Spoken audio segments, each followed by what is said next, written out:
জয় জগন্নাথ। মুক্তি চ্যানেলের পক্ষ থেকে আপনাদের সবাইকে আন্তরিক প্রণাম ও শুভেচ্ছা। বন্ধুগণ, আজ আমরা এমন এক রহস্যের কথা জানব যা বহু ভক্ত জানলেও তার অন্তর্নিহিত আধ্যাত্মিক অর্থ খুব কম মানুষই বোঝেন। আপনি কি জানেন, এমন এক সময় এসেছিল যখন স্বয়ং জগন্নাথ দেব ভক্তের ভালোবাসায় হাতির রূপ ধারণ করেছিলেন। কেন আজও পুরীর জগন্নাথ মন্দিরে গজবেশ পালিত হয়?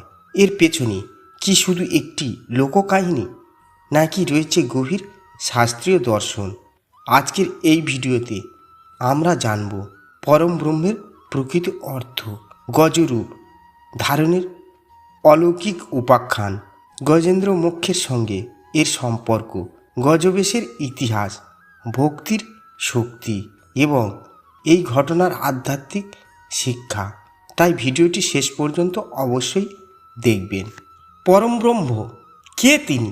উপনিষদে বলা হয়েছে পরমব্রহ্ম হলেন সেই চিরন্তন সত্য যার না কোনো আকার আছে, না কোনো শেষ, কিন্তু নিরাকার, আবার ভক্তের আহ্বানে সাকারও হন। তিনি সর্বত্র বিরাজমান।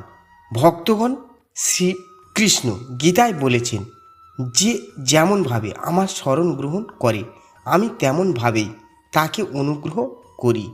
এই তত্ত্বই পুরীর জগন্নাথ দেবের অন্যতম বৈশিষ্ট্য। তিনি কেবল কৃষ্ণ নন, তিনি বিষ্ণু, তিনি রাম, তিনি নারায়ণ, তিনি মহাকাল, তিনি পরম ব্রহ্ম। পুরীর জগন্নাথ কেন অনন্য? ভারতের বহু মন্দিরে পাথরের মূর্তি রয়েছে, কিন্তু পুরীর জগন্নাথ দেবের কাঠের দেহ অধিষ্ঠিত। এই দেহকে বলা হয় দারু ব্রহ্ম। এখানে ব্রহ্ম যেন জীবন্তভাবে অবস্থান করছেন।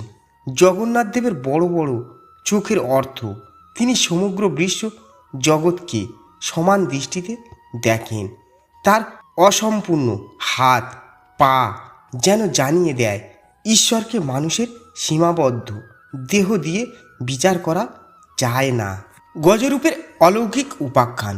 উড়িষ্যার প্রাচীন বৈষ্ণব ঐতিহ্যের একটি জনপ্রিয় কাহিনী প্রচলিত আছে।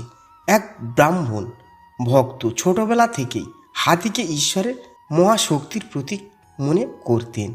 তিনি প্রতিদিন একটি হাতির মূর্তির সামনে বসে শ্রীহরির ধ্যান করতেন। অনেকে তাকে উপহাস করত, কেউ বলতো, ভগবান কি কখনো হাতি হতে পারে? কিন্তু ভক্তের বিশ্বাস টলেনি।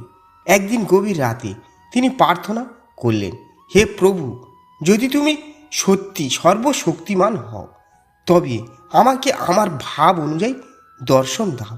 সেই রাতে অলৌকিক ঘটনা ঘটল।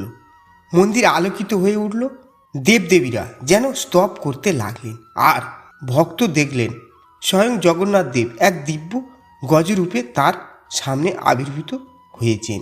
সেই রূপ ছিল অসীম জ্যোতির্ময়, চোখে ছিল করুণা, মুখে ছিল মৃদু হাসি, সারা শরীর থেকে বিচ্ছুরিত ছিল দিব্য আলো। ভক্ত অশ্রুসিক্ত হয়ে প্রভুর চরণে লুটিয়ে পড়লেন। গজবেশের সূচনা। এই ঘটনার স্মৃতিতেই পুরীর শ্রীমন্দিরে বিশেষ তিথিতে জগন্নাথ, বলভদ্র ও সুভদ্রাকে গজবেশে অলঙ্কৃত করা হয় বলে বৈষ্ণব লোক ঐতিহ্যে বর্ণিত হয়। ভক্তরা এই দিনটিকে অত্যন্ত পবিত্র বলে মনে করেন। বিশ্বাস করা হয় এই বেশ দর্শন করলে ভক্তের জীবনের বহু বাধা দূর হয় এবং ঈশ্বরের প্রতি প্রেম আরও দৃঢ় হয়। গজেন্দ্র মোক্ষের শিক্ষা। শ্রীমদ্ ভাগবতে গজেন্দ্র মোক্ষের কাহিনী বর্ণিত রয়েছে। গজেন্দ্র নামে এক হাতি কুমিরের কবলে পড়ে প্রাণপণে নারায়ণ বলে ডাকেন।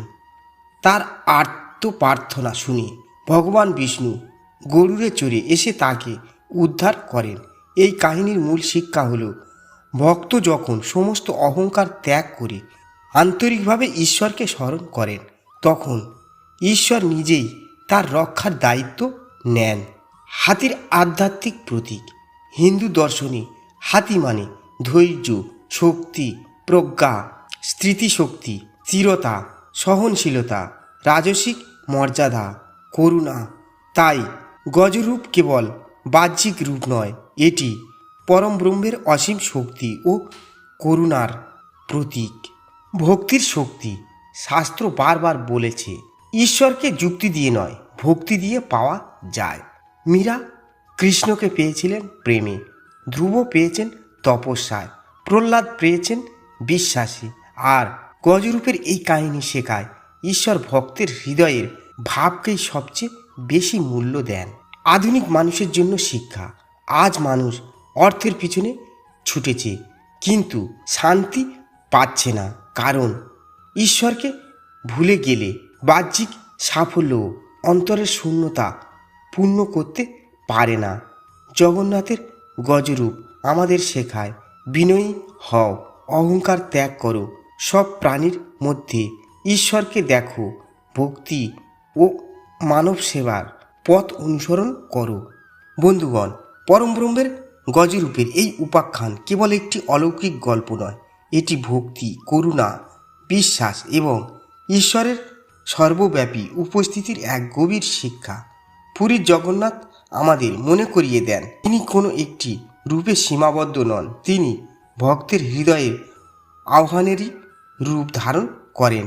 তাই আসুন আমরা অন্তর থেকে একবার বলি জয় জগন্নাথ। যদি ভিডিওটি আপনাদের ভালো লেগে থাকে তাহলে ভিডিওটিতে একটি লাইক দিন, কমেন্টে লিখুন জয় জগন্নাথ এবং এমন আরও শাস্ত্রভিত্তিক ও আধ্যাত্মিক ভিডিও পেতে মুক্তি চ্যানেলটি সাবস্ক্রাইব করুন। হরে কৃষ্ণ, জয় জগন্নাথ, হরি বল।